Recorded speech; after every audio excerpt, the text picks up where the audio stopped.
everyone. Buenas tardes. I want to start off by saying that if you know anybody that's currently in line, please let them know that we are going to be offering this presentation tomorrow. It's going to be available online. Our agenda is set for 30 minutes of presentation by the city, and there will be an hour of an opportunity for people from the community, people that are directly impacted with this site to give comment and give questions. I want to thank Kelly for hosting us tonight, and I want to thank all the prospective electeds that are here in support. There are electeds representing all of the city of Chicago. This is an opportunity for our community to come together during this difficult time. I know there is a lot of frustration in this room. I share in that frustration. I want you all to know that I am listening and validating all of your experiences, starting from a week and a half ago. Because of misinformation shared in the letter from an unknown source, I knew it was important to organize a space for everyone to learn when work started on the lot, what work has been done, and what is yet to come. It would be a win for our community to allow everyone in this room to learn the facts and have all the information exactly from the source, the city. They will present all of their information that they have tonight. I want to reiterate that I am from Brighton Park, and I will continue to advocate for all of its residents. This city is asking a lot on Brighton Park with this plan, and I'm going to ask the city to show up for Brighton Park. This is temporary, but we all stay here, we're from here, and we'll be here. Brighton Park deserves more green space, a center for youth and seniors, and more opportunity to grow and learn. I want to keep the facts straight and have an opportunity to let you all know that I was not aware that the city trucks had been working on the lot after the fact. I did not have aldermanic prerogative in this decision. I was not asked or given a vote. I have no pending list of sites as mentioned in a local news source. I have not and will not be making any money off this site and promise to never take any donations from anyone profiting off this site. I want to make clear that this lot is different from a Brighton Park. I've gotten a lot of questions about that. That park is owned by the city, and this lot is privately owned. The owner of this decides who they grant access to. This is a chance for everyone to be on the same page and know where we are in the process. I ask that tonight that we are all respectful and courteous of people's views and experiences. We have folks throughout the room. Everyone wave with your papers. Do people have papers? We have people throughout the room to make sure that we help de-escalate so we can all get through this meeting peacefully. Please, no profanity, no outbursts. We all demanded this meeting to happen, and we all deserve to have the information. Please have an open mind and an open heart throughout tonight's meeting. And I want to share that the City of Chicago has community agreements. They agree to be respectful in dialogue, to have one mic, and to be held accountable and follow up with all of us. Thank you.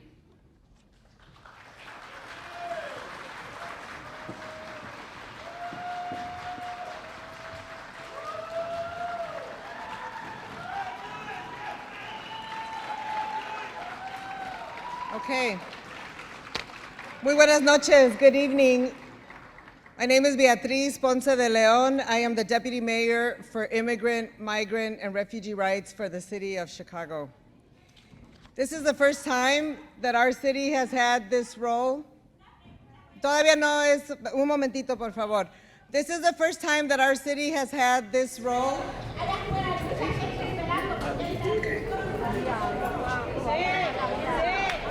Yes.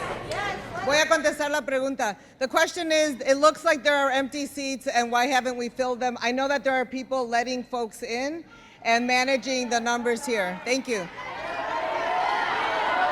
Okay.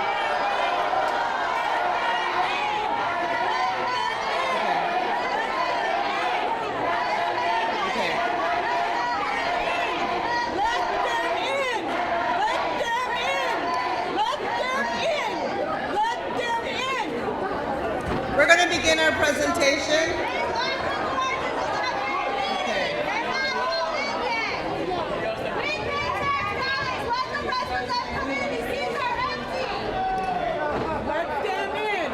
As many of you know, the city of Chicago is currently experiencing a number of asylum seekers and others arriving to Chicago.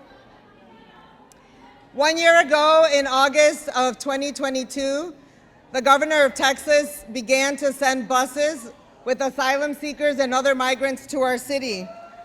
From that year to today, we have welcomed 445 buses with about 40 or 50 people and several folks every day at our airports, especially at O'Hare. In just from when this administration took over in the middle of May, we have had 345 buses arrive to Chicago. Those buses are being sent here by the state of Texas, and they are not buses that our city is able to control or to manage.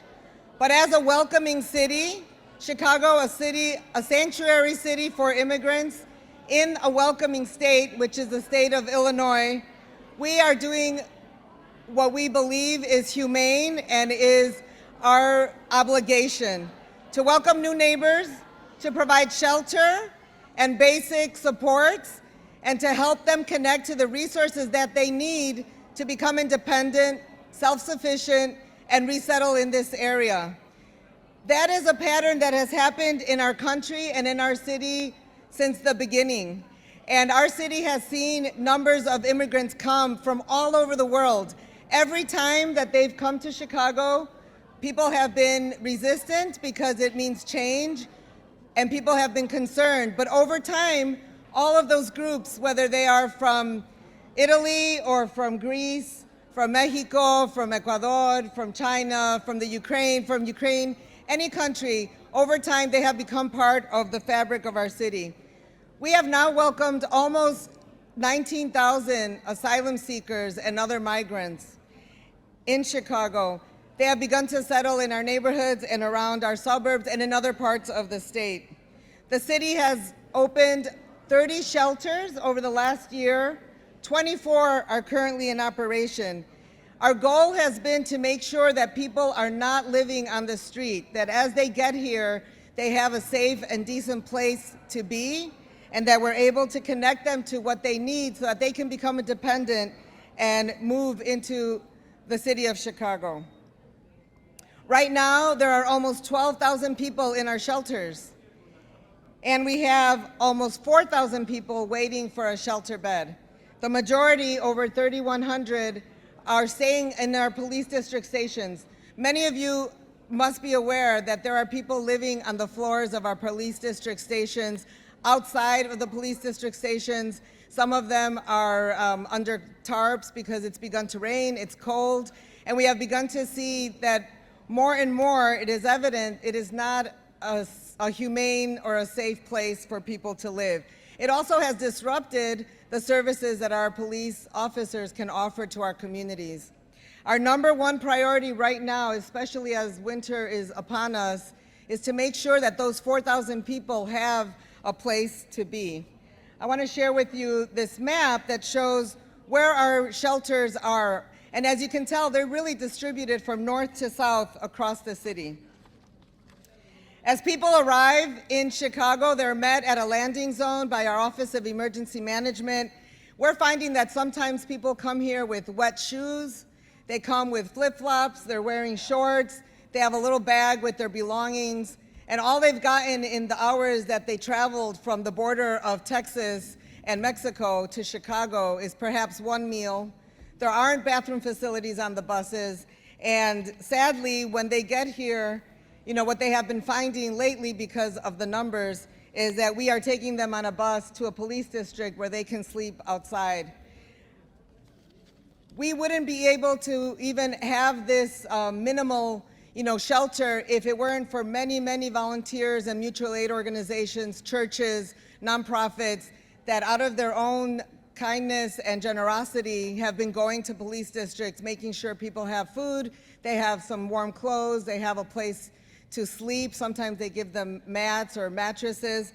All of this has shown that while there is concern about the number of new arrivals. There is also support, empathy, because we are all part of the immigrant communities and communities that have been here. And as Chicagoans, we are showing what really can be done. From the police stations on this journey map, we try to give everyone a bed in a temporary shelter. And I want to stress that these shelters are temporary.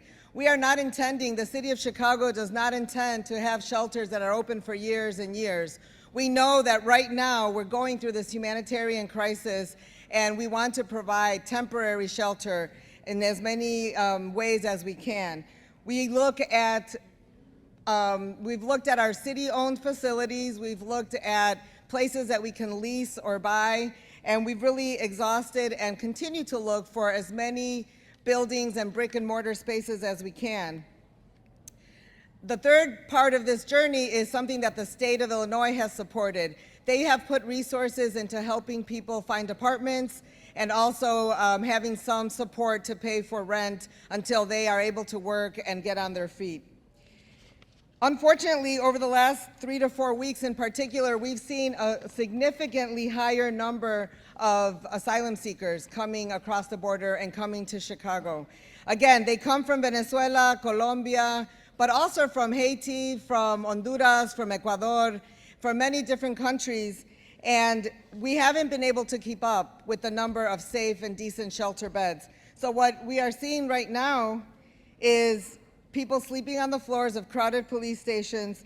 The middle picture shows people at O'Hare. We have a public space that is used for walking from a shuttle area into the airport, where currently there are over 600 people sleeping on the floor of the airport. And it is no place to be in a shelter with a family. The majority of the people that are arriving are younger families with young children. The last picture shows some of the ways that folks have found some safety outside of police districts, and you can see that they're making do with what they're able to. I wanted to share that because it is important that we remember this is really not just a Chicago issue. This is a national federal responsibility. Our federal government should be coordinating resettlement. Yeah.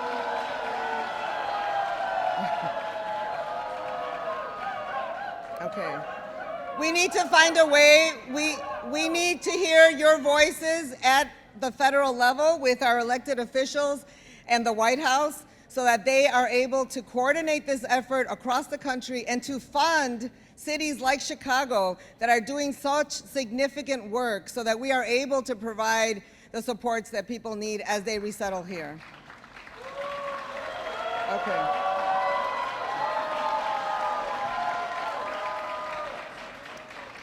And finally, I want to share that, and I will turn this over to my colleagues to talk more about the details of this shelter. But our goal really is to provide temporary shelter space that helps people have a safe place to be, where we will serve them in the ways that they need so that they can move on to their own homes and to resettlement. Today, we want to answer your questions about the base camp tent solution that we're looking at, and to tell you how that process came to be, what the shelter will look like there, how people will be treated, how community will be able to participate if that is part of what our communities want, and also to answer any questions you have about that process. Thank you very much. Test, test, test. Good evening. Good evening, everyone. Cristina Pacioni-Sayas, First Deputy Chief of Staff. I just wanted to highlight the goals that are on the slide here that really indicate what our kind of focus is, how we are centering dignity and respect for everyone who is being sent here via bus or airplane. And as Deputy Mayor Ponce de Leon had indicated, we don't control the buses in terms of how many come at a time, how frequently they come, and now we are receiving individuals via airport or airplanes. As you can see, there's over 600 now that are waiting at O'Hare. San Antonio, Texas serves as a hub for all the border cities. They go to San Antonio and actually use federal dollars to send people to Chicago without any resources following them. We know that the root cause of this issue is the federal government and the fact that they are not living up to their responsibility when it's purely under their jurisdiction.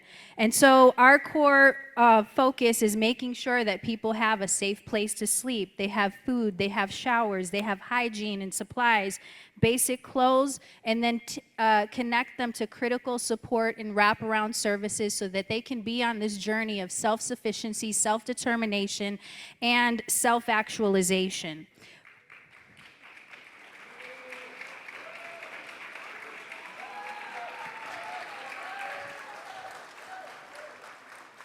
With respect to the project that is taking place here in Brighton Park, what we wanted to make sure that you all had some kind of basic understanding of where we're at in the process and some of the projections in which this particular project will be carried out. And so with respect to a move-in date, that is still to be determined. And the reason why is that the city currently, various departments are making assessments on the space and the land, and my colleague is going to go over what those kinds of assessments are and some of the specs with that. If everything does happen where it's looking good, the land is good, and the infrastructure is able to support our prefabricated structure, it will be families and children that we are welcoming there. And that's the majority of the population that we currently have sleeping on police station floors and in airports. We will start with 500 individuals there, and then we have a projected capacity based on the outline and the design for up to 2,000 individuals, but that'll be phased in over time. So I'm gonna pass it over to my colleague, Deputy Mayor Lori Lipson, who's gonna go over how this process started. Good evening. My name is Lori Lipson. I'm the Deputy Mayor of Infrastructure. When we're looking at locations, we are looking at a couple of things for the base camps. One of the things we're looking at is space. So this space located on 38th in California is a little more than 10 acres. It is able to sustain the prefabricated structures. Some of the things that you have seen on the site include Department of Streets and Sanitation. You might have seen them clearing some of the trees. You also may have seen Department of Transportation. They did some upgrades to the lights in the alley. They also did upgrades to the light on the street so we can illuminate the site.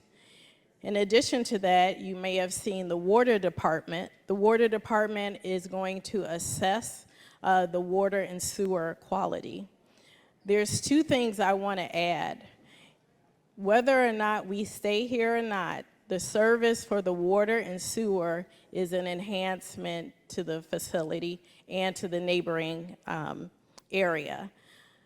One thing that happens when the water department goes out, when you see the trenching that's happening, they take the analytics to the landfill and they will test those. So right now we're doing some environmental testing on the site to determine if it's suitable.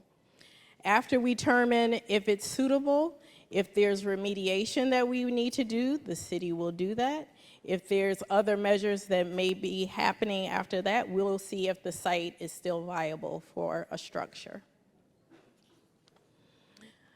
The structure that you see on your screen is a prefabricated insulated structure. It is in accordance with the American Red Cross standard. One reason we are using base camps is because it's a turnkey solution. That means it comes with all the things that we need for a shelter. That includes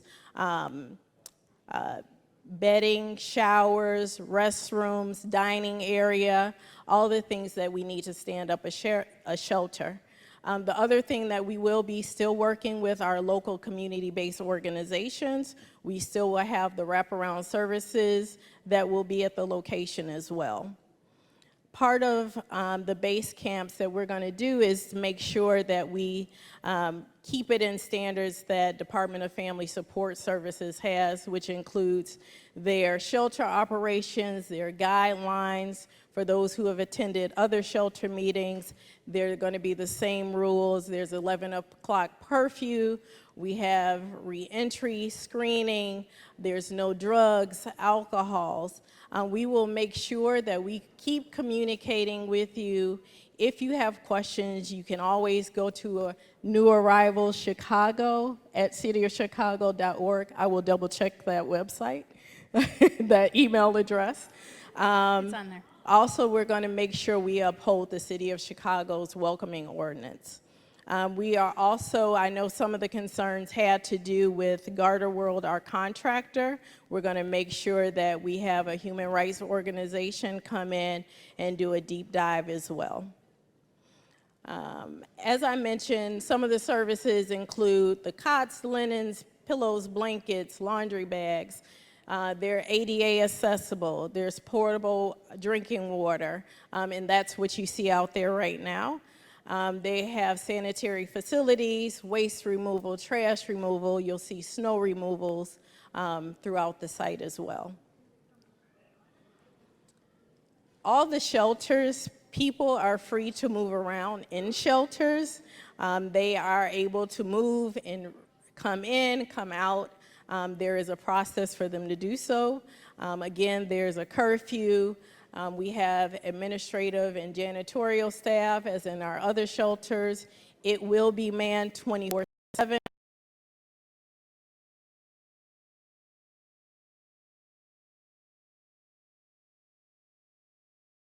The housekeeping rules, group meetings, town halls, etc. And we will make sure that we post it in all the languages that are applicable. Again, as I mentioned, there is 24/7 unarmed security on site, as in our other shelters, and we will make sure they follow our city guidelines. Garter World also, if you click on the QR code that's listed on the screen, they are looking for staffers. They are hiring. They attended 2 hiring fairs this weekend. So if you would like to inquire about a job opportunity, please click on the QR code. And I will turn it over to my colleague, Garion.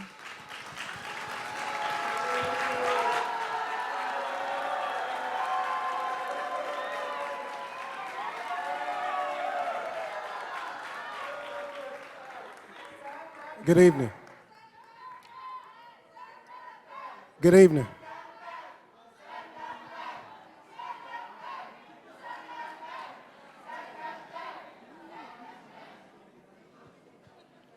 Good evening. My name is Gary Gatewood. I'm the Deputy Mayor of Community Safety.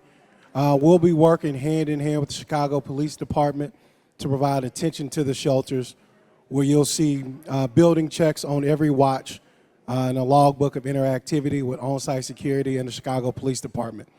As my colleague Lori Lipson mentioned, together with that, you'll have on-site security resulting in 24/7 oversight. One big piece of this is we'll be partnering with our office and our team to coordinate resources and support to shelter and community safety around there. You see on the bottom for non-emergencies, you see the 12th District's CAPS number. What we've seen in some of the other committees that we've been able to raise up and lift is issues raised by our community. And I'm sure we'll be able to hear some of those tonight, and we really want to have an opportunity to address some of those. Loitering in large groups, concerns around street organizations, and impacts on small businesses. And we're looking at some of the community safety solutions that we can build up by coordinating with the site captains, the Chicago Police Department, OEMC, and also keeping our alders informed. We're going to work with the Community Safety Coordination Center to assess concerns around street organizations. Good evening. My name is Karime Asaf, and I serve as the Chief of the Office of Language and Cultural Education within the Chicago Public Schools. The Chicago's Public Schools mission is to serve children, all children. We are part of a multilingual, multicultural city that welcome many of us as migrants and that we now call home. We have for you some slides to give you information about the process for newcomer enrollment. The newcomer enrollment process has 3 different pathways.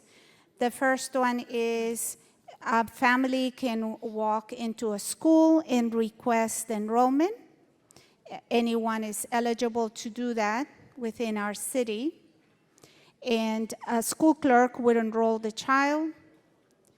The other way is through our mobile enrollment units, and that is through CPS staff visits the shelters and police stations, the police districts, to support enrollment and identify the best suited school for the children enrolling. The other pathway is through the Welcome Center, which is housed inside Clemente High School, and we offer wraparound services for children. Any student registered as a newcomer referred by DFSS qualifies for our program as students in temporary living situations. The supports they received are immediate school enrollment, access to transportation via CTA's bus cards, waived school fees, and tutoring. Additional instructional resources that we are offering and providing to schools include our Spanish language arts curriculum, which is available to all schools, Spanish student-facing materials through Skyline curriculum, social emotional learning available in Spanish, and professional learning for principals and teachers. Thank you.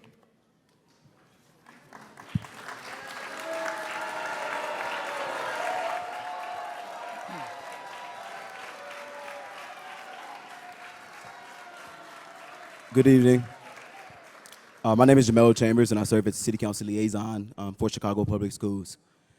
As part of the city's effort to welcome asylum seekers and newcomers, Chicago Public Schools has been tasked with supporting with student enrollment. And since we've been supporting that effort, some of the feedback that we received from our parents and community members has been the safety of our students, both inside and outside of our school buildings. So I want to talk a bit about some of the safety measures that CPS has put in place to ensure the safety of our students. We're going to start with inside of our school buildings. Every school has assigned security personnel. In addition to that, we do require all of our schools to screen both volunteers and visitors as they are entering our CPS buildings. We also understand that culture and climate does have an effect on student violence and conflict. Thus, the district has created a curriculum that is designed to help promote how we welcome new students and respect to all students' culture. Next, I want to pivot towards our Safe Passage program. So if you notice on your morning commute to work or as you're dropping your babies off to school and picking them up, you might notice someone standing on a corner with a yellow vest, similar to the one displayed here on the screen. Those are our Safe Passage workers, and their primary goal serves to ensure that our students have a safe commute both to and from school.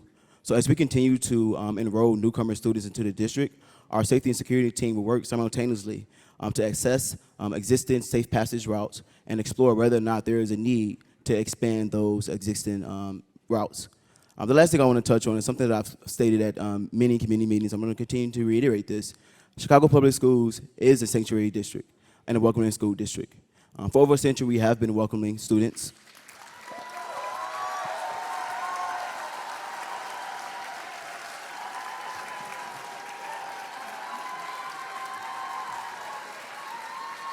For over a century, we have been welcoming students from across the globe. In fact, today, our CPS students speak more than over 150 home languages. And I understand, I empathize with the community, some of your concerns about a fear of the fact that if we enroll newcomer students into the school, that your students will lose educational support and services. But that's not the case, right? I challenge all of you all to look at this as not an or, but rather an and. We are confident that we can successfully enroll newcomer students and families into this district.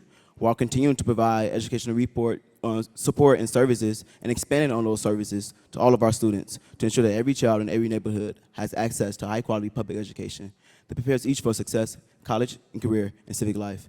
And we want to work through that with you all, with the community, to ensure that CPS is living up to their commitments. Thank you.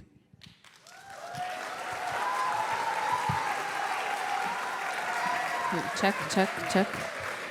Everyone, this presentation is now over. We will be taking comments.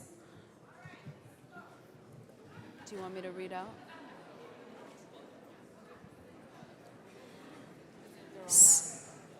Sarah?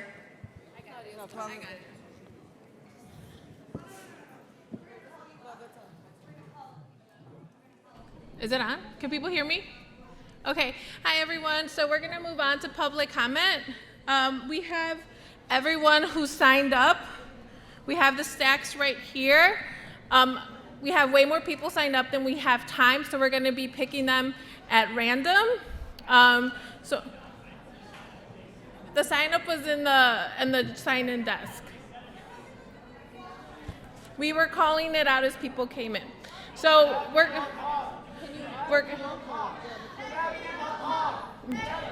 so we could go around and we'll sign a few more people, but again, I'm gonna pick them at random, so it doesn't guarantee that you're gonna be called because we have more people than we have time.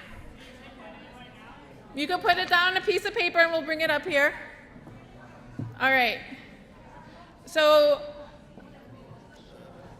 I'm gonna start, we're gonna call, you can come to the front where there's a mic. We're gonna call a few names at a time, and you will have a minute to speak. There is a timer on the TV, and please get your comment on within the minute. If you require translation, if you're coming up here and you're saying your comment in Spanish or Chinese, you could pause. We'll pause the clock for translation. All right? We're gonna get started with Ada Zhu. I'll come. Can you give Ada Zhu, Arturo Gerard, Michael Lin,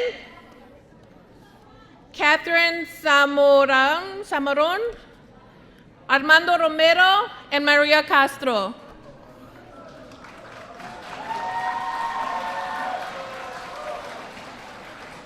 Thank you.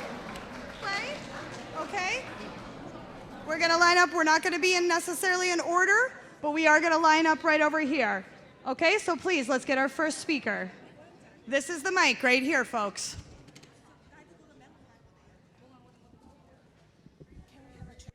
Can we have a Yes. Okay, thank you.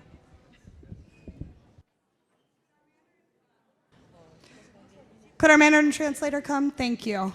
Thank you very much. Here she is. Hello. OK。亲爱的主雅，亲爱的张选哈，我爱你们，我很喜欢你们。但是我为什么在这边站出来跟代表大家说，我叫心里话，好吗？我在芝加哥来了10多20年了，我很喜欢这边。我本来在加州专门过来的，我在05年，我到芝加哥，因为我儿子要读书，他喜欢英语，我从小就喜欢学英语，所以但是我来到这边，不要慢慢来，对，但是我看见你们现在好像怎么说呢？我很爱你们，但是为什么你们把这个标点改的现在的情况跟我们说一些？我不喜欢新的移民过来，但是他过来因为天气很冷啊，芝加哥啊，给一个好的标点给他，给个房子给他，对吗？一个上住在这边比较冷，就是这样哈。因为还有一个，我昨天为什么？对啊，为什么我的脚这样呢？我看很多人在噔，我去看看，但是很多警察。看到很多车，有50多个警察，很多都很怕得要命，所以我感觉这边我的温暖了都没有了。但是我喜欢你们，我 support 你们。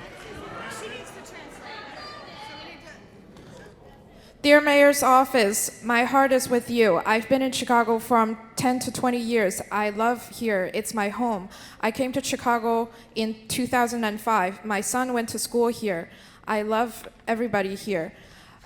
I want them to have the building, a nice building, but it's getting really cold. My point is, I want them to have really good buildings, and I support your work. "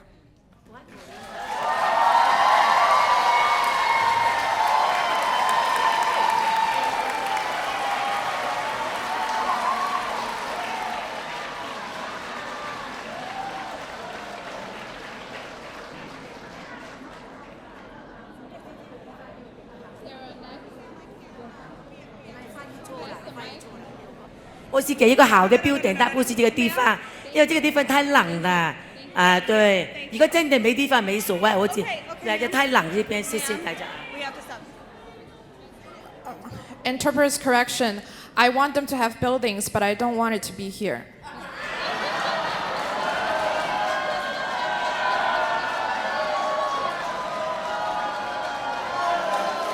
Respectful, we're being respectful, we're being respectful, we're being respectful.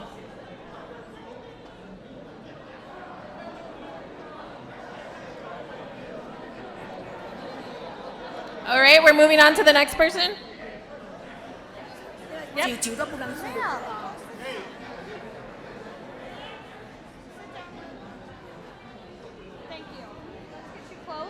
And we have a minute. You have 1 minute. If you are need of a translation, you could pause. We'll pause the clock when you stop, and we'll continue on. Can you hear me? Okay. My name is Catherine. I'm a teacher and a volunteer with the police station response team, and I was born and raised in the city. Many of my students are also unhoused and are learning English or are newcomers. And I don't support base camps or tent cities only because I don't want any of my neighbors to have to live on the streets or in tents. Every level of government has failed all of our communities for decades. They have ignored us, taken from us, and pushed us out of the city. And I think about that every time I pass vacant CHA land, see closed schools, and see housing that is way too expensive for the average worker. And I hear that the city is currently operating 24 shelters, and I call for more. I'm calling on the state to open just as many. Our governor is an heir to a multinational hotel corporation, and our federal government recently settled 29,000 Ukrainians who were seen in their full humanity, and that is all that I want for all of our refugees, all of our neighbors, and all Chicagoans. Thank you.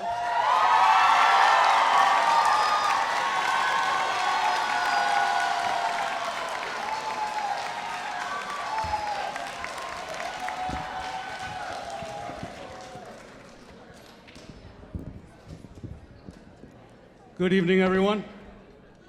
Buenas tardes a todos. Mi nombre es Arturo Jurado. Soy maestro aquí en la preparatoria Kelly College Prep. Me gradué de aquí en el 2004 y he regresado aquí. Mi familia llegó aquí en el 1995 y encontramos un vecindario que nos dio la bienvenida. Vecinos que se convirtieron en amigos y amigos que se convirtieron en familia. Good evening, everybody. My name is Antonio Jurado. I am a teacher here. I arrived here in 2004 along with my family.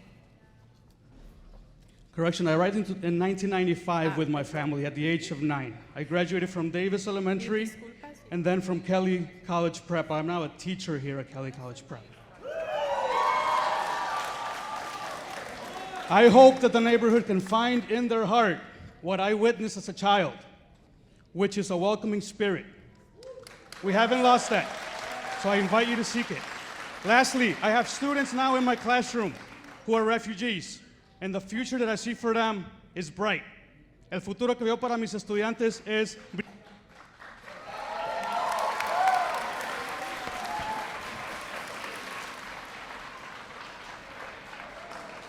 Good evening. With 6 schools within a 10 minutes walking distance, we have concern about our students, our children, who walk on this street every day. How do we ensure their safety? To Mayor Johnson, decisions that shape our community need our input.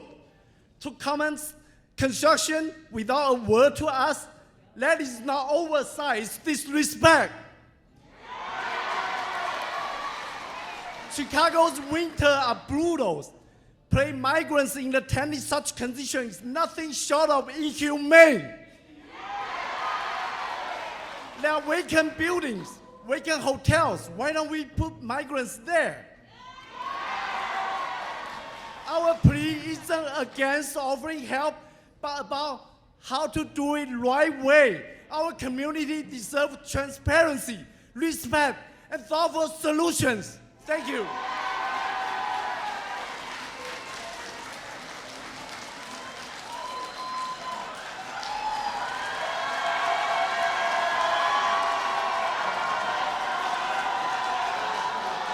All right, we need to move on to the next person. Thank you. We need to move on to the next person. Good afternoon. My name is Maria Castro Ruiz. I have been a teacher serving this community for 22 years at Kelly College Prep. My mother and sisters live down the block, and they've lived here for almost 20 years. I have taught Spanish, I have taught English as a second language, and I now teach English as well. I have taught newcomers from Poland, from China, from Taiwan, from Mexico, from Venezuela, and I will continue to do so. I believe that everyone deserves a safe place to live in. I believe that Chicago can provide that. I believe that everyone is entitled to a quality education. A safe place to live in and a quality education benefits us all. I am asking the mayor and other stakeholders here to meet the needs of this community by building appropriate housing and funding for additional counselors.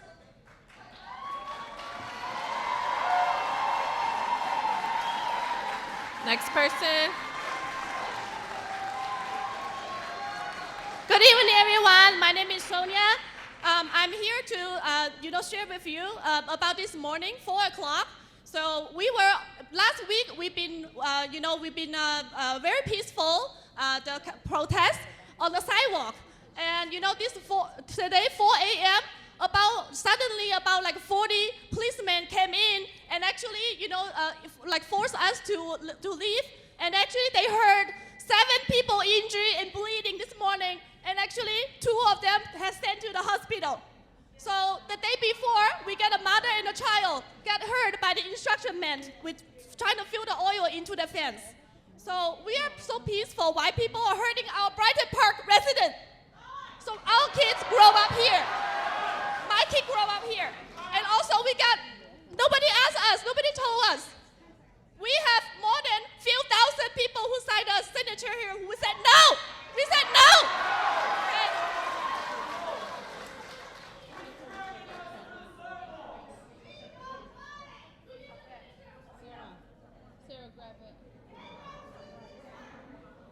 We have the signatures. Sir? Oh, okay.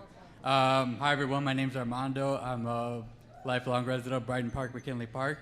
I want to start off by thanking Alderwoman Ramirez for staying committed to being transparent with our community. From the beginning of your term, you've held community meetings and had your doors open for us to stay informed, even now as tensions rise throughout our neighborhood. Your office has been transparent with us, and we're going to need the mayor's office to be just as open and transparent as well. I have 3 things to say.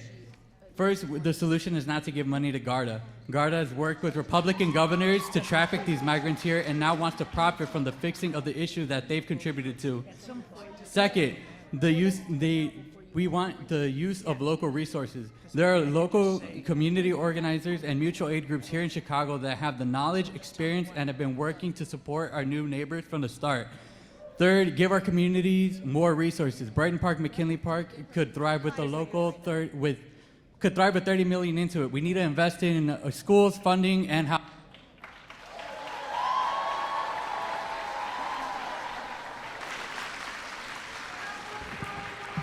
Hello, everyone. Good evening. I would say we pay high tax in this area. Our residents live in this park have our right to know what is going on. And we have our right to say no. Because we have kids here. We have seniors. We care about our safety. If you're not putting a few people here, you're not putting putting 200 or 300 here. You're putting a few thousand. If they could flip this area over if they want. So, you know, we have a lot of concerns. Why Mayor Johnson doesn't even care about us? And I have a question for Elderwoman Julia. You issued a letter saying that you were not consulted about the shelter. That's no more important, but we now do need you to stand out today and clear your position to us. Are you still speaking for us? Are you still presenting us? We want to know that.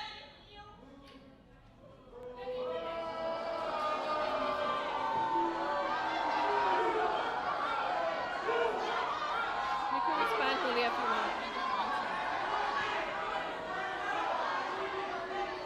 Everyone gets 1 minute. Everybody gets 1 minute, okay?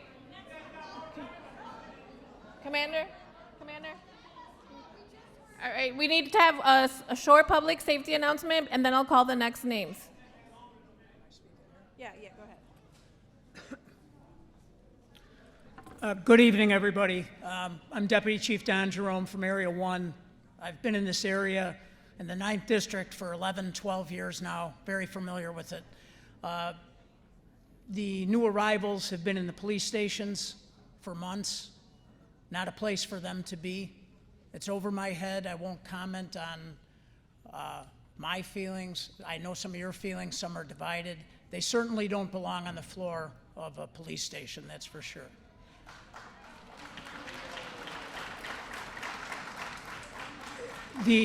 I'm certain many have safety concerns with the number of new arrivals that are going to be here. So I did want to say, I know there's safety concerns. I know this district well. We will increase our patrols. We will put additional manpower here. But I will be transparent with you. With more people here, there may be more problems. It is going to be family-oriented, but I can assure you that we will have extra resources here during the rollout of this and for the duration of the period that the new arrivals are housed, if in fact that's what comes to be. Okay. All right. Well,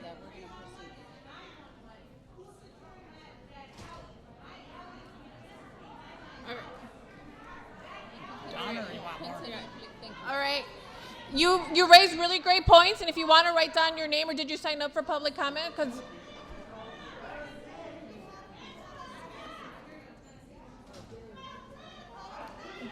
all right. The next names are Esther Cadena, Sonia Zhu, Vic Garza, Zelina Lopez, Bill LeMay, sorry if I'm saying these wrong, and Gabriel Droby.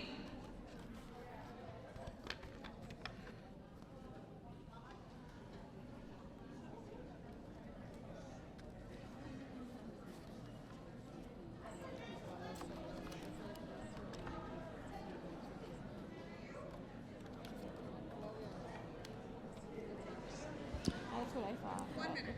Okay.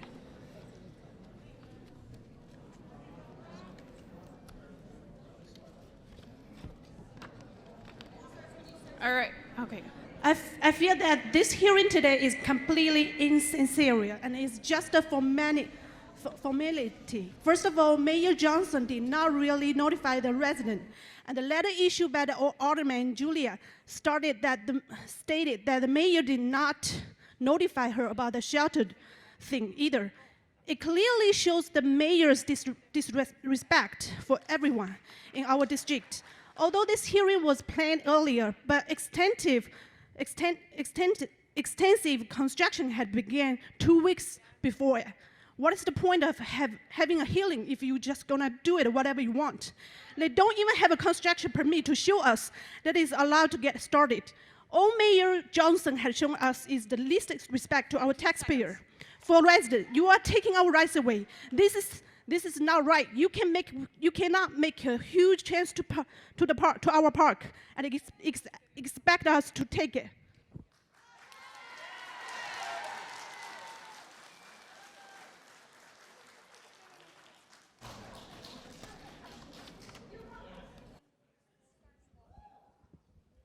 My name is Bill Lamb. I taught at Kelly High School, got my hat still. I want to remind everybody that we as a nation are not innocent in this immigrant flow.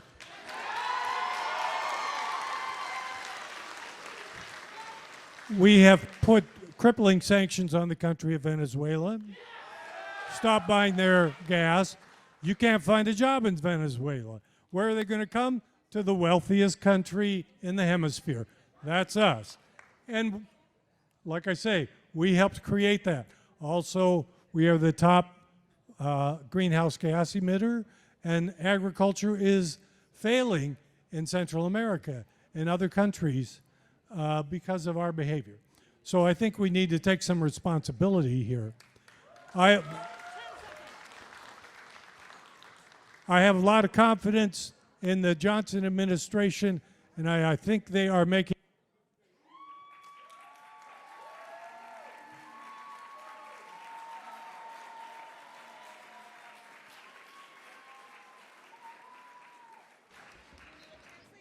Pardon me? My name is Esther Cadena. I'm 92 years old, and I've been here, and it's terrible the way things are going. To me, I think we have to have kindness, peace, and not against each other, because we're Americans, and we don't want to be treated, we want to be treated good. So I hope everything be changed, because it hurts me. I'm 92 years old. I've been voting all the time since 18 years old, and I've been living here for all the time. My brother, he was in the Marines. He just died. My cousin, she was in the Navy also.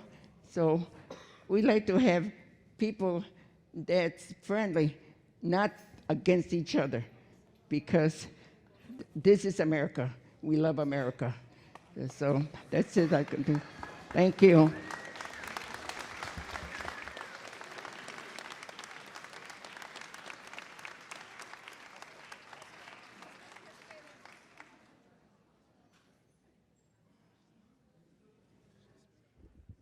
Buenas noches a todos. Lo mío es muy breve, pero yo pienso que para poder sacar adelante yo soy inmigrante también, pero para poder sacar adelante a los demás, todos tenemos que tener seguridad aquí y no la hay. Yo salgo a las 4 de la mañana y nunca veo una patrulla ahí. Nos han robado, quitado los carros, nos han golpeado, han baleado a nuestros hijos y no han hecho nada. Y quieren traer más gente para que nos tengamos que cuidar de más personas. Soy inmigrante y sí se les necesita ayudar, pero tienen que tener otro lugar donde ellos puedan estar cómodos y nosotros también, porque tenemos hijos que también.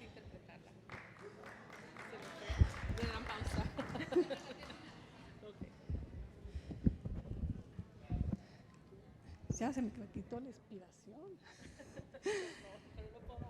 Nosotros necesitamos seguridad. Yo salgo a las 4 de la mañana y nunca veo a alguien, un policía, que esté patrullando nuestras calles. Vi como una amiga le robaron su carro a las 4 de la mañana, 4 personas con pistola en la cabeza. Han sido niños baleados, asesinados, gente inocente. Hay que arreglar primero los problemas que tenemos en casa. Gracias.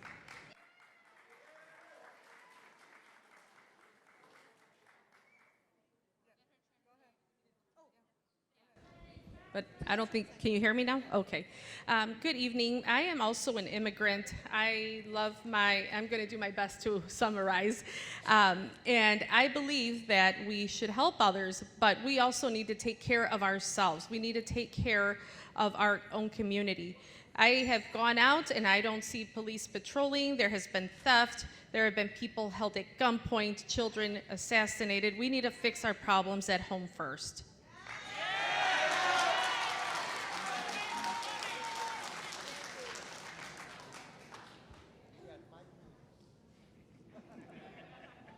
Ya, ready?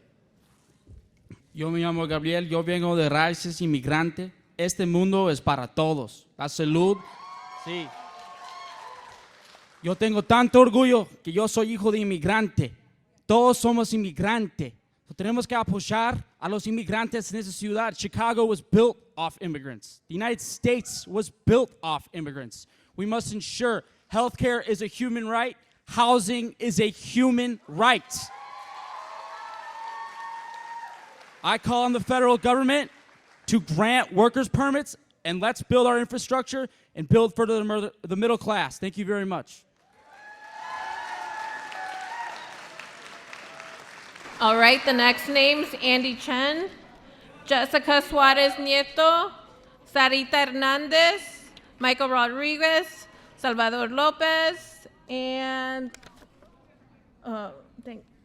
Puki Law, I can't. P-U-I-K-A, first name, last name Law. I'm sorry, I apologize. Lau? P-U-I-K-I, first name, last name Law. Hi, my name is Michael Rodriguez, and my European roots are from the 1600s in the continental United States. My Native American roots are from the last ice age. So, you know, people are talking about the immigrants and everything, and I know there was a comment about Venezuela and about the United States and all that. That, you know, the government, the communist government over there treated the people really badly and they're starving to death. That's why they're coming here. Not because they can't find work, they can't find food. So that's why they're here. Now, my thing is, I remember when I was younger, when the Guatemaltecos and the Salvadoreños came here, how they were processed much faster than what's happening. So I want that to happen. Also, I am concerned about not having regular buildings here.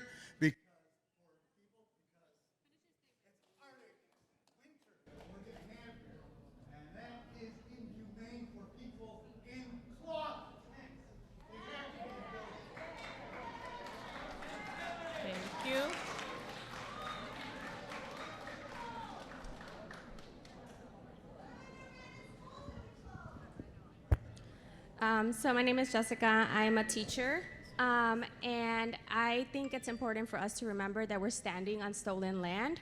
So if we think about that, right? We also know that this country is full. We are immigrants, and we also have to acknowledge that many people leave. And the U.S. government plays a huge role in the conditions of people outside of this country and our conditions within this country. So as a teacher, one of the demands that I would want is to see more, not just in terms of housing, the need to also say that students are going to need support in the classrooms, like more bilingual teachers, thinking about how dual language or schools can start being transformed into dual language and having more staff. And lastly, I think I would warn us on this culture of fear, because it has been used against Black communities, Asian communities, Muslims, brown communities, as a political tactic.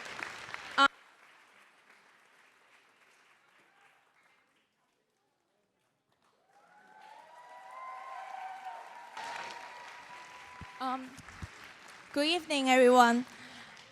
As a resident living on the street of 38, no one told us about the construction is happening. We see no building permit on the site whatsoever.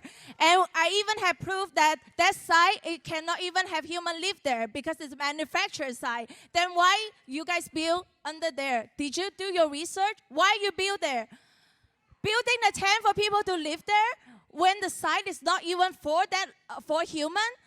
What is their humanity for that? As an immigrant myself, my family invests most of our wealth to move into this community. We demand safety. I don't want to worry about when I'm walking on the sidewalk every day. Who are those people? Do you know them? Can you guarantee our safety? We call the police, but the police don't show up like 30, 40 minutes late. At that time, the person already gone for their crime they do.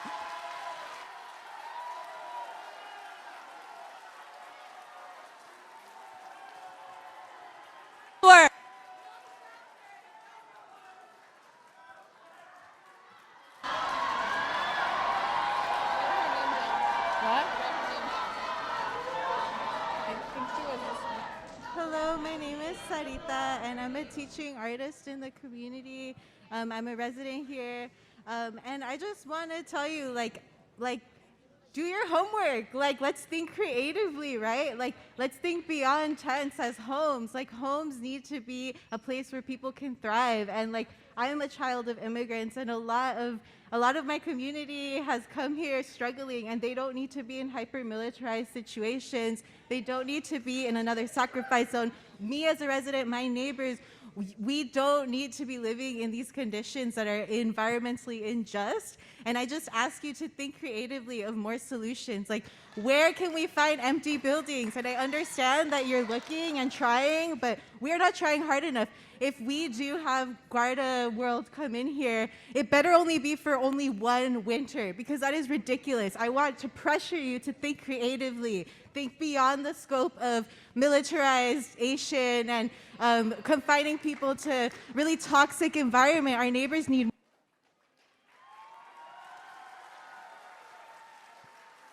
All right, thank you. We're gonna do our next list of names.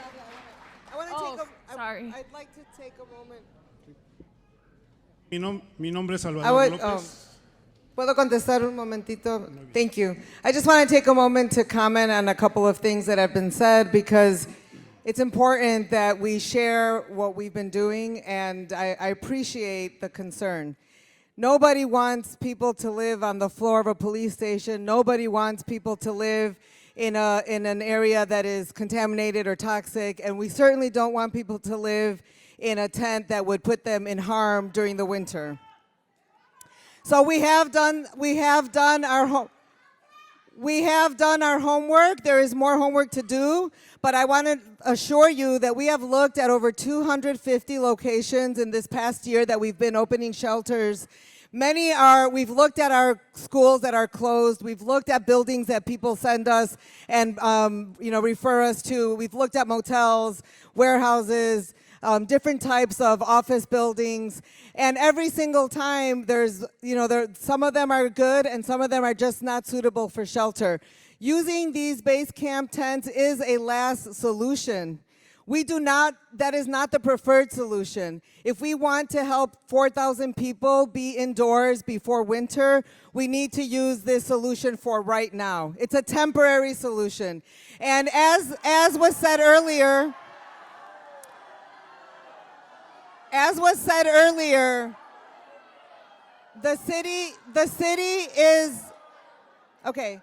city is assessing the land that we would use, whether it's here or somewhere else. City departments are going out there and doing studies.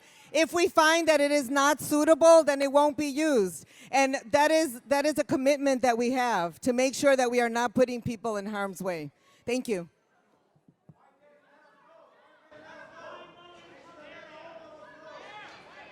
Hey, let's let our speaker who signed up for public comment speak. Thank you.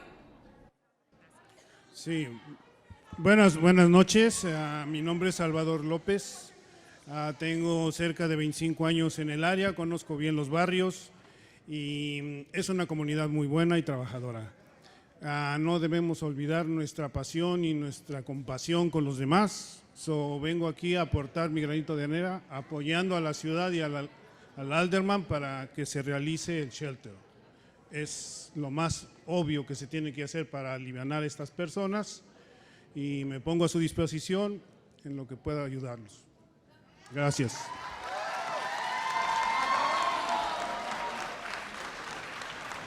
Good evening. My name is Salvador Lopez. I've been in the area for 25 years. I know the community and the neighborhood well. I just came here to say one thing. Let's not forget the passion and the compassion.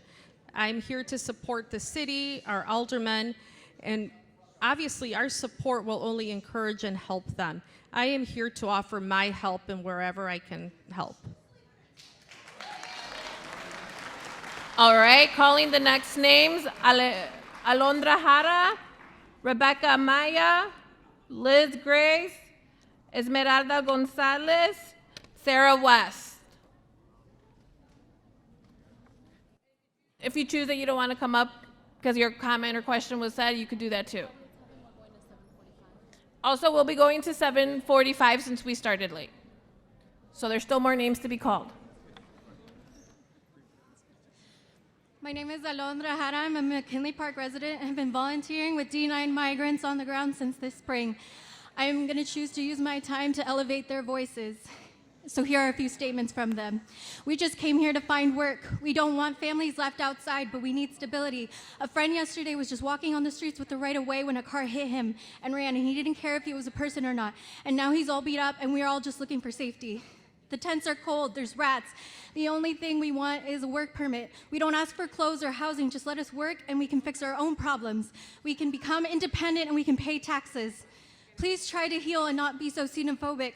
Remember what you went through and what many migrants of all backgrounds come here to this station and they yell at us and they belittle us and all you pay taxes and we want to too. It's just not easy though. We have infants and children who can't even play. All they know is this police station and the government makes us fight with one another and tracks migrants like we were criminals and you don't understand what it's like for us right now. We all risked our lives and my son fell off a freight.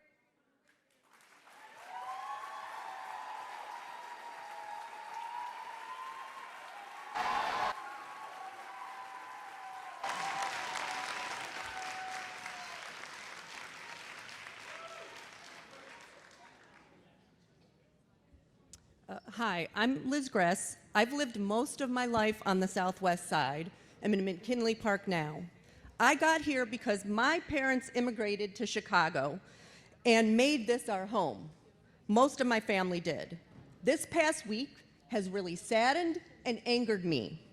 A small group of individuals has been taking advantage of a humanitarian crisis to sow anti-immigrant sentiment, spread misinformation, and divide neighbors against each other. That does not reflect my community. It has made it hard for legit questions and accurate information to be heard over the hate. The way I see it, what's happening here is not an either or. We can welcome our new neighbors and we can have a thriving, healthy community.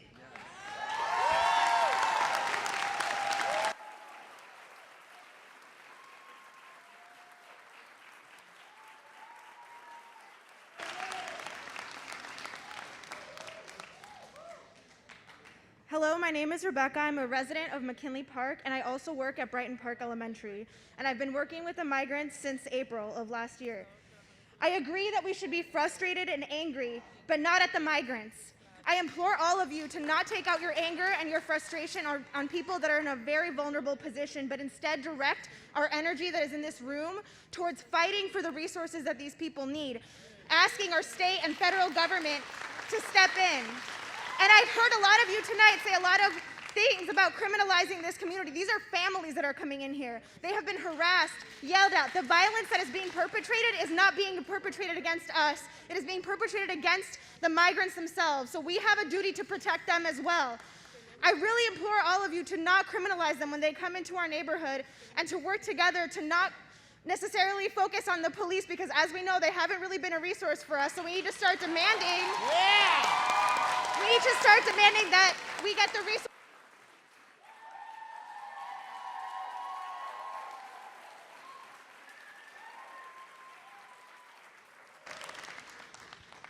It's too tall.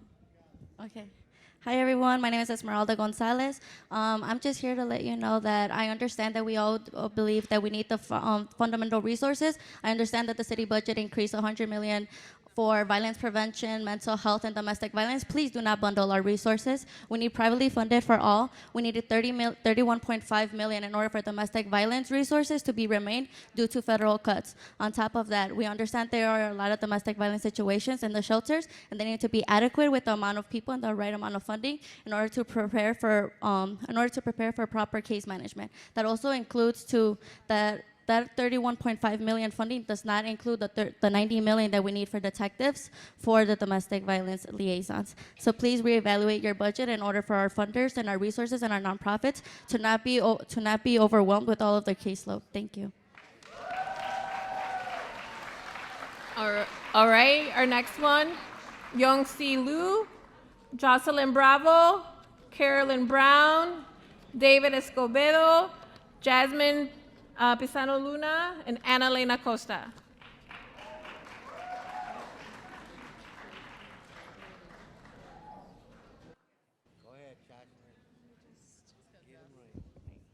Address everyone here.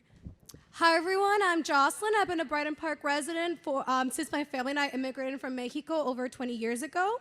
I want to first thank Alderwoman Ramirez for her commitment to engage our community in this difficult process. As more than 4,000 people sleep in police stations and the airport, Brighton Park is being called to be the welcoming neighborhood that it has historically been to immigrants like my family and I. That said, I understand the frustration that my neighbors feel from being left out of the decision and ask the mayor's office to provide more transparency and more communication moving forward.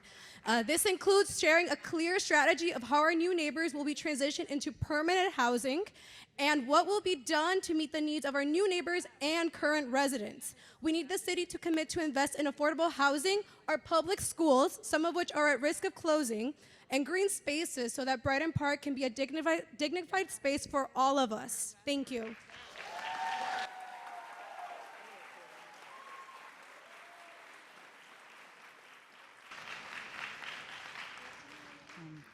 Hi, my name is Carolyn Brown. I'm a teacher at Kelly and a former parent at Kelly. I've been here for over 20 years. And one of my favorite things about this community is that it's always included both new arrivals to the country as well as those who have been Chicagoans for generations. At Kelly, we have the largest population of students who are English language learners in the city, and we see every day how difficult it is for young people to adjust to a new culture and environment. We also see it as our responsibility to make that transition as healthy and safe as possible. Our students here created a campaign for the school called No Place for Hate, and I believe this represents the best of who we can be if we look upon all residents, both generational and newcomers, with compassion and empathy. Right now, we have a moral responsibility to make sure that our new arrivals, as well as our current residents, have safe and warm housing, and that they're not going to be left to freeze on the sidewalks come this winter. I seek in support of our asylum seekers and of this welcoming community that has provided a safe haven for new arrivals for generations. And I speak to our state and federal government to provide more resources, including housing.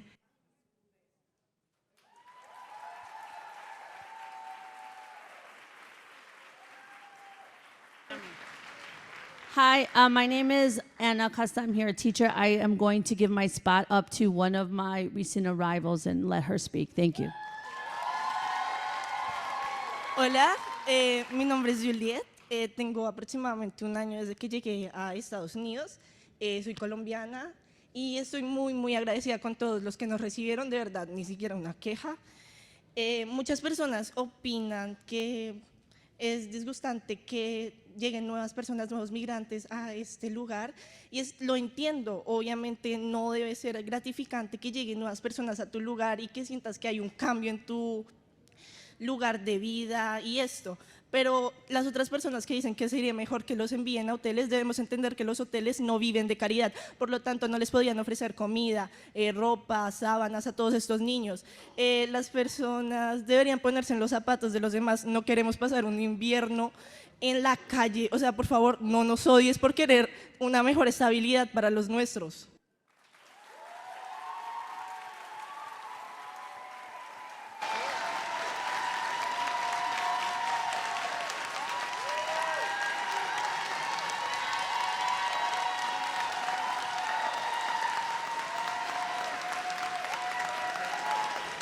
Good evening, my name is Juliet.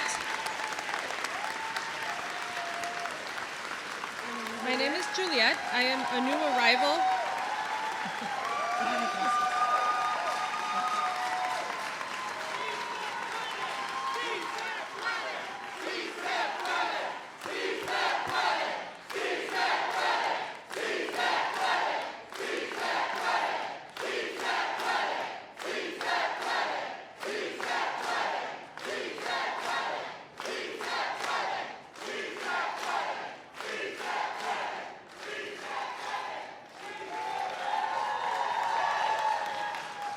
Good evening, my name is Juliet. I have been here for about a year now. I arrived here from my country, from Colombia. The people that received us when we arrived received us very well. Of course, I understand the frustration that you may have with your new neighbors. Many have the opinion that they should send us to hotels. But you have to keep into account that hotels don't live from charity. Crime is not tied to us just because we come from places.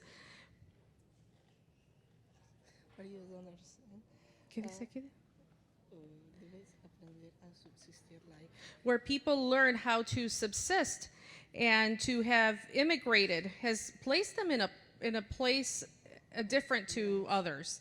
Seeing children without their parents, people without a roof over their head in the winter, this is temporary. Please don't hate us for trying to find a better life.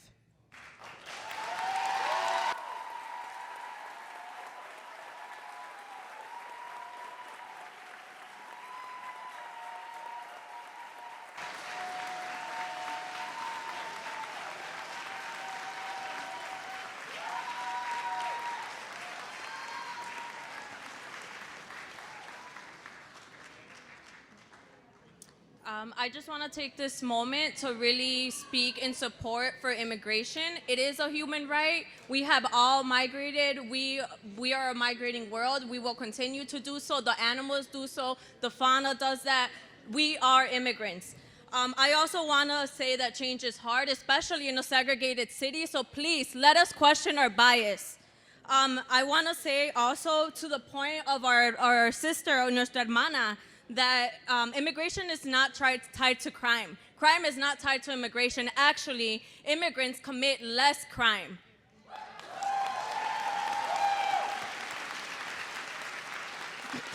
My last major point is that the city of Chicago has been sitting on land, and they have been selling lots instead of figuring what to do with this immigration and homeless issue.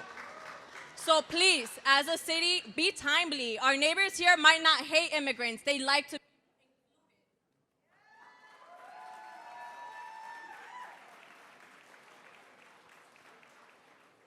David?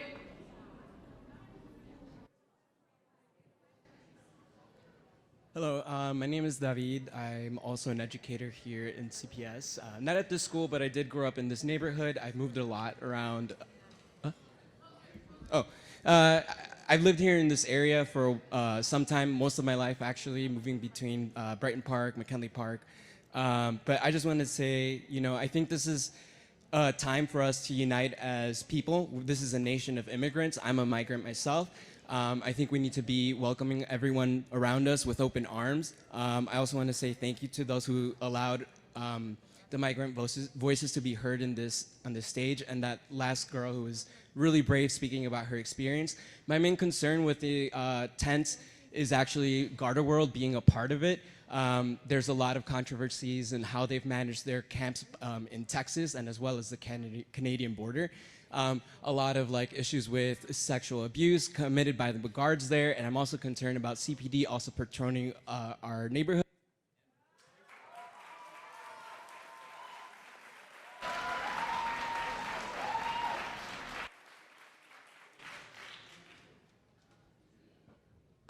Good evening, everyone. I heard all of the comments and regarding the shelter. And yes, no, that's a lot of comments. But as I know, there's no transparency in 60632. And we all, the resident, and we have the right to know about what is going on. And of course, as we find out, okay, either yes or no, we like other woman answer this question. The zoning of the land is M1 to 2. Is that right?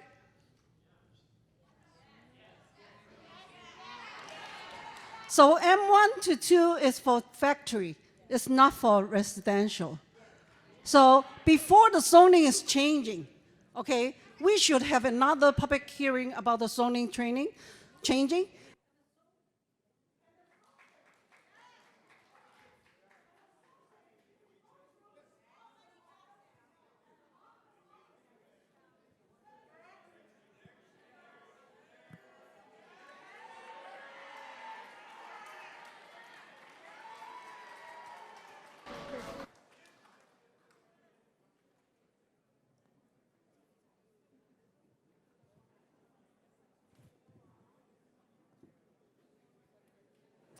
All right, everyone. Want to thank everybody for showing up, for sharing your feedback, your concerns, your suggestions, your commitment to Chicago. Seeking asylum is an internationally protected law that each and every one of us has a right to claim. If we felt unsafe in this country, we can seek asylum elsewhere. And as has been stated, we have to think about the root cause of why people are fleeing their country and seeking sanctuary in a city that was founded by a Haitian immigrant, that was established as a sanctuary city from our first Black mayor, Harold Washington, that welcomed individuals from all over the globe and continues to do so, including from our southern states, the Great Migration, which established the Black middle class here in Chicago from 1916 to 1970. Our city has been sanctuary to many and will continue to be sanctuary to many.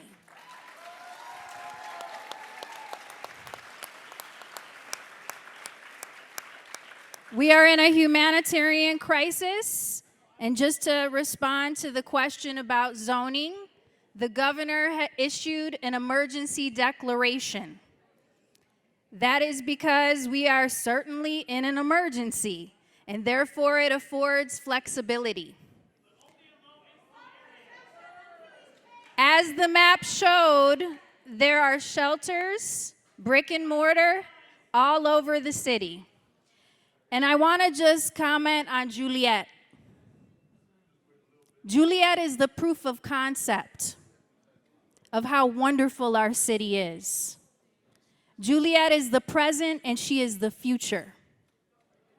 Each and every one of us have had somebody pour into us.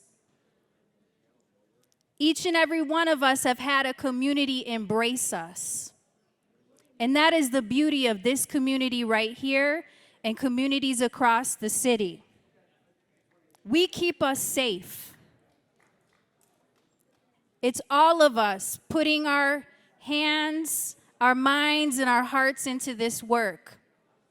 We are certainly in unprecedented times, and I am grateful for having this opportunity to have this discussion. You have our commitment as a city to continue to learn about the circumstances, about the conditions, and how we are going to address and manage.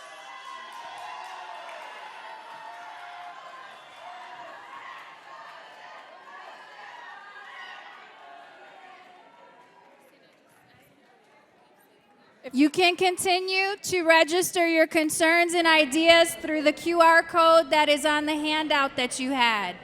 We are taking everything under consideration, and we will provide an update on the assessment of the space. We're asking everybody to leave peacefully, to continue to model the love and the respect that we have for each other in this community. And I want to thank the alderwomen for calling this meeting so that we can set the record straight.